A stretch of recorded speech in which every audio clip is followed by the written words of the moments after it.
এরকমই অভিযোগ পাওয়া গেছে। আর অভিযোগের সত্যতা যদি হতো, ভুল হইতো, তাহলে আপনার তালিকাটা থাকতো না। তো এই থেকেই বোঝা যায় যে আপনি বেশি তালিকা আমাদের মানে দুটো একই, তো এই যে বড় ভাই ওখানে টানানো আছে। আপনারটাই নাই তো, ওটা দুটো তো আলাদা প্রতিষ্ঠান। ঠিক আছে, তাহলে মূল্য তালিকা দিতে হবে 1 নম্বর। আর মূল্য যেটা সরকারি রেট সেই রেটে বিক্রি। এতদিন তো স্যার তেলই বিক্রি করি না, এই জন্য আমাদের মানে কোনো ইয়ার নাই, মানে হিসেব কেতাও ঠিক নাই, ওই ইয়াও করতে পারি না। ঠিক আছে, আপনি এখন থেকে মূল্য তালিকা টাঙ্গাই দিবেন। জি, আর আপনার মূল্যটা সঠিকভাবে নিতে হবে।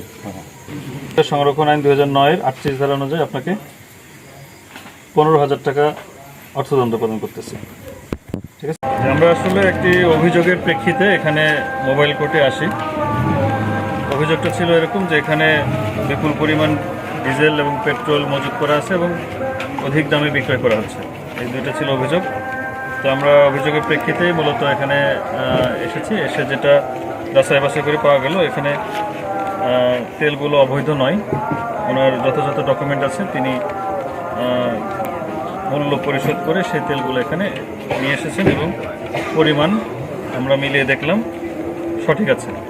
তো তাতে প্রমাণিত হয় যে এই তেলগুলো বৈধ তেল, আর উনি একজন বৈধ ডিলার। কাজেই এখানে অবৈধ কোনো তেল নেই। আর ওনার দ্বিতীয় যে অভিযোগ ছিল অধিক মূল্যে বিক্রয় করতেছে, সেটির প্রমাণস্বরূপ আমরা ওনার দোকানে কোনো মূল্য তালিকা পাই নাই।